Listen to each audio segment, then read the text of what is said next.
Make her do. Hello, everybody. Here we are, a real impromptu live. I'm Linda Daniels, and this is Northampton Wools. And today, my friend from forever is here visiting. This is Eileen, and I think we just made up a new initial thing, FFF, my friend from forever. I told her I didn't want to call her my oldest friend. Thank you. She's not. I have a friend who's older than her. It's not the same age as you. We have known each other since 7th grade. For those of you who have not met her before, she did do this with me one time before when she was out, and I have coerced her into doing it again today. She's here today because what's going on, Eileen? So I finished 4 new models for the store, and so I came to deliver. Thank you. She didn't have to deliver. She could have just mailed them, but she drove all the way out here to deliver them. And since we have so much new stuff to show you, I figured it wouldn't hurt to kind of jump in on a live today and show you guys. So let us know if you are catching us live, if you just say hello or send out a little hi. Yeah, that's the same as saying hello. Let us know that you're here, then we'll know that people are out there. But, you know, you can catch these recording later because you guys didn't know I was going to do this. But I wanted to show you 4 of the new things that Eileen has brought to us that you're going to be seeing in the store. The first one is not necessarily a new model. It is one that we've had in the store before, but we're also now stocking the Madeleine Tosh Light, and I asked Eileen to knit this cowl. This is the 3-color cashmere cowl by Hohi Locatelli. It is a pattern on Ravelry. All of the patterns that I'm going to show you today, except for one of them, you do have to purchase on Ravelry. So if you're watching this and you've got your trusty Northampton Wools notebook, you'll want to make note of these patterns. So this is the 3-color, it's called the 3-color cashmere cowl, but we did it in 3 colors of the Madeleine Tosh Light. We have this gorgeous gold, a really deep, wonderful teal blue, and then the multicolor, and I don't know the names well enough of the colors yet to be able to identify them. We didn't write them down yet. So she knit this cowl, and because the Madeleine Tosh comes in a 100-gram skein, she has lots of yarn left over. Do you think you have enough? I think there's absolutely enough for another full cowl here. And Kate had a really great idea. It would be a great project to split with a friend. So you could, you know, make 2 cowls for the price of 3 skeins of yarn, and you both get, and you could just switch up the colors. Yeah, I was going to say, you might find that you have to switch up. There might not be quite enough of one of them. It's hard to tell. Yeah. Unless you weigh them to begin with, weigh the skeins to begin with, and then make one and see what's left over. And so this one takes the most, the dark teal, but these 2, this takes the least, and this is in the middle. So you could switch up the colors and get 2 full cowls. Yeah, because it would still work if this color was the teal and the teal down here was the gold. Because there's some of the gold in the multicolor one. Well, this I saw you try it on, but I didn't register you because there was so much else happening. So will you put that on? And it's just a tube. It is just a real straight. There's no increasing or decreasing. Nope. And what size needle was it on? Do you remember? Well, the pattern calls for 4, but knowing me, just say 4. 4. Eileen is a very tight knitter, and right away she ends up going to a larger needle. I just went up to lovely. a 5. Really, really nice. So you get all that fabric scrunched up around your neck. And it's really soft. Very soft. It feels really good. Yeah. It is. So that's one of them. So that's not necessarily a new pattern, but it is one of the newest yarns that we've decided to stock from Madeleine Tosh. Hi, Rosemary. I'm so glad you're joining us, that you found us. It's going to take people, I think, a little bit to actually realize that we're on. So remember, you can watch these are recorded, and you can watch them later either on Facebook or on YouTube, so you can see the entire thing. So the next thing that Eileen did is another old pattern. It's been around for a long time. I bet some of you have even made it. This is a free pattern on Ravelry, and I think it was one of the very first triangle shawls that ended up on Ravelry, called Reina.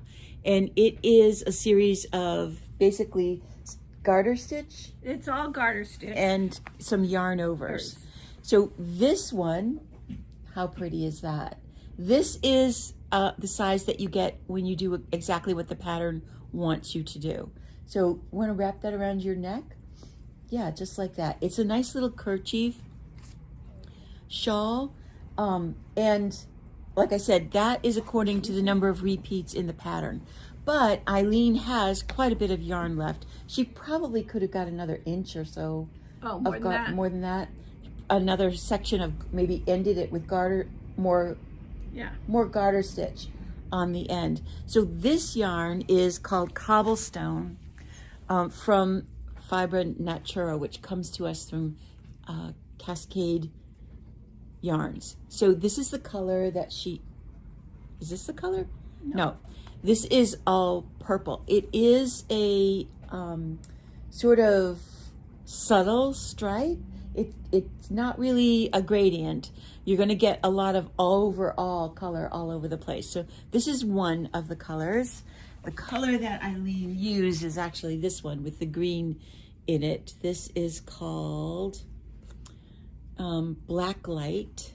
The first one that I showed you is called Precious Jewels.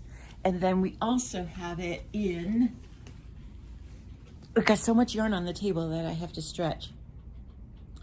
This one is called, oh brother, Dragon's Breath. I guess fiery. I guess. And this one is, I bet you would have liked this one, Tuxedo. Yeah, that's me. That's you. Black and white. I don't mean to keep blocking your face. No, that's okay. And then two more. We have this lighter one, which is called Mai Tai. It's like a kind of Hawaiian color, you know, Southwest. I was gonna say like margarita. Yeah. And then this deep turquoise and teal. This is Mallard.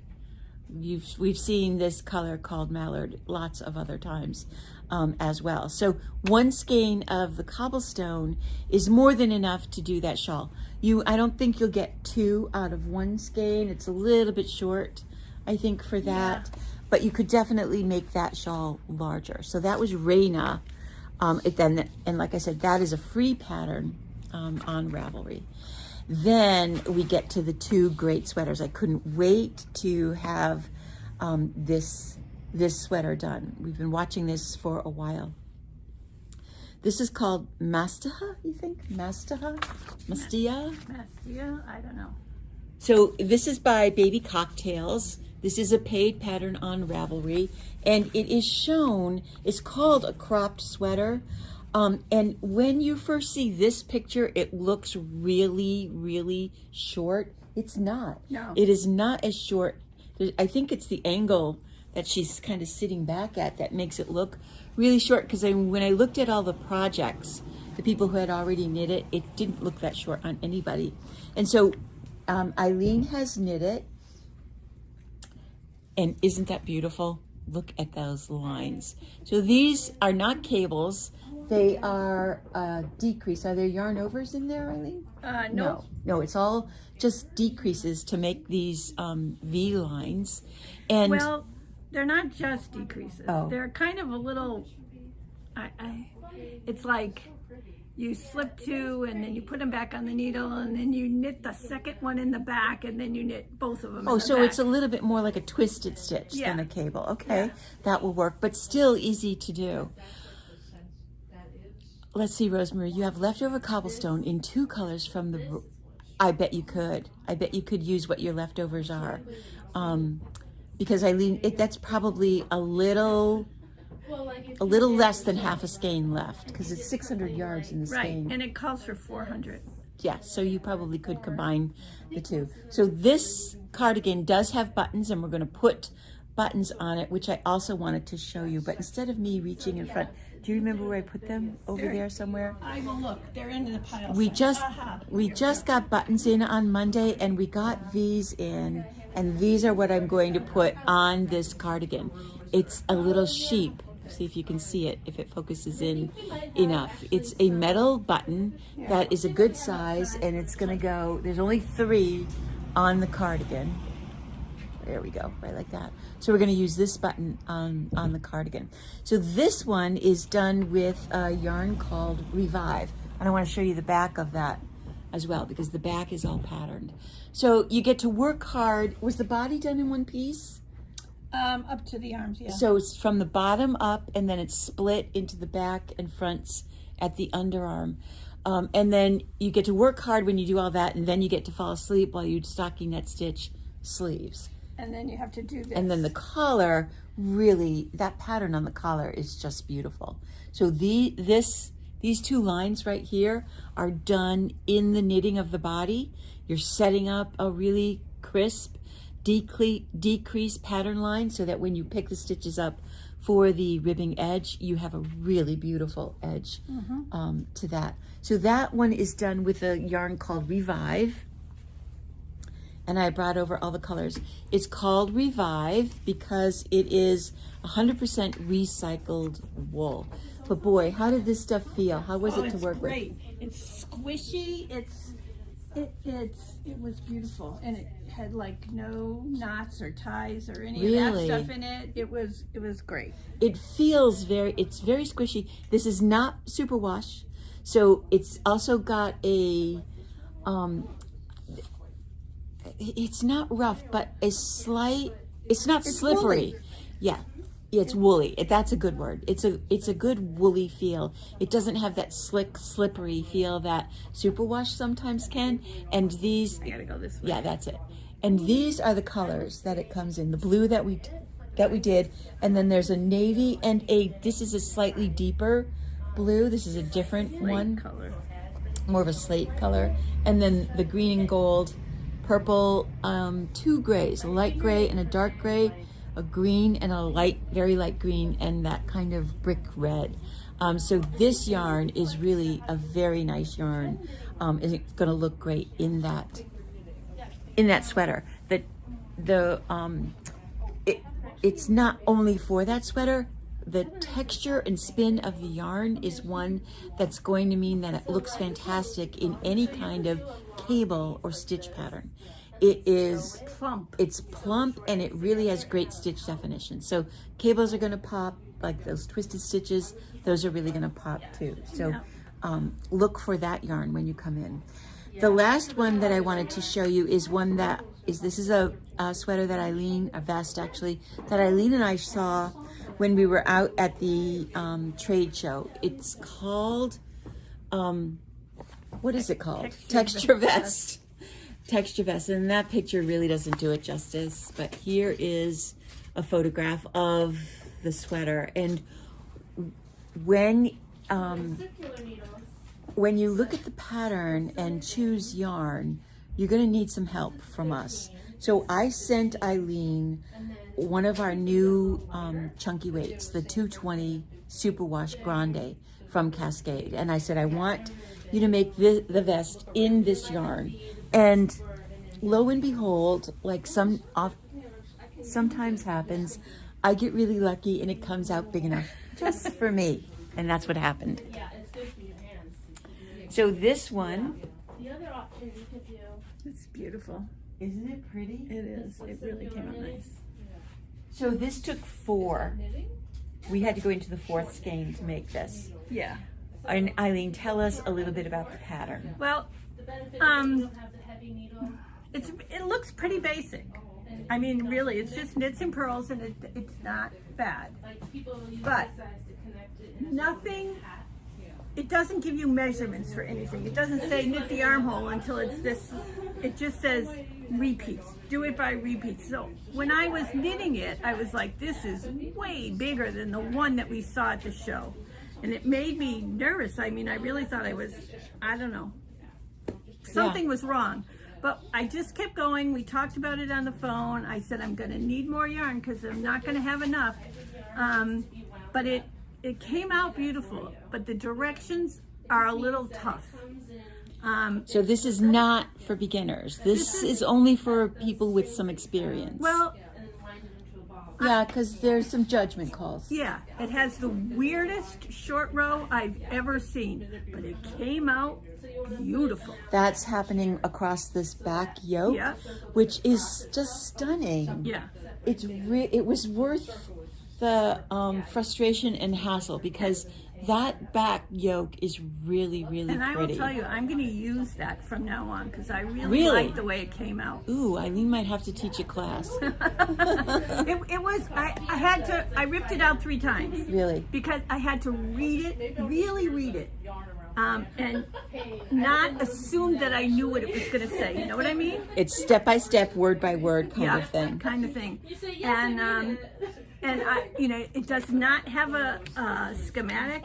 So the only thing it says is when you're finished, a half chest measurement is 23 and a half inches. Yes. And it worked. I mean, it is 23 and a half. So yeah, I'm looking at that right now. It's not really sizes. There are 2 basic measurements, and one is 20 3/4 and one is 24. So that was your 23. And it is, Marian Issager is an absolutely beautiful designer. She's been around for a while. But she's Danish, isn't she? And she is. Danish or German or in that European kind of mode. Maybe it's German, yeah. And so her patterns are written based on a knowledge. Exactly. There's a problem in the translation. There's a problem in the expression, the terms that are used, and in some of the techniques. So that's why we're saying it should really be an intermediate knitter if you want to attempt this.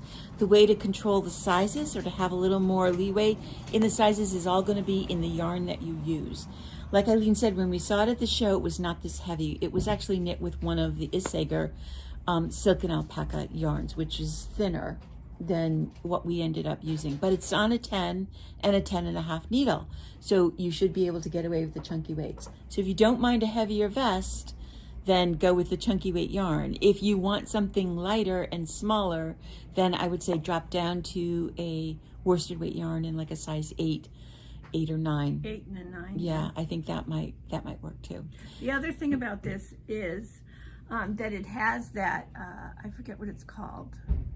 Cast on. A tubular cast on? Tubular cast on, which I did at the bottom, but I did not do it on the armholes or the collar because I knew I was running out of yarn, and the tubular cast on took 4 more rows, and I was like, oh, maybe I could squeeze it out, but I couldn't. So yeah, I am so grateful to Eileen for knitting up all of these pieces because this year we've got so many new yarns in, I just cannot keep up with everything. I've started a big jacket out of the alpaca moda that we got in from Trendsetter the other day, which is just going to be stunning. It is going to be so beautiful. And I of course loaded Eileen up with some of that yarn that was in the boxes that I was talking about on Monday. So we're sending her home with 3 more projects to do. I still have one, so and she still has one from the last one to finish up. So I just wanted to jump in and tell you guys about these so that you know what you're looking at the next time you come in, and to showcase some of the yarns that we've already got on the shelf that are new to us this year. So I hope you all have an enjoyable day, and look for an email tonight kind of showcasing these, and we'll talk again on Monday. Bye. Bye.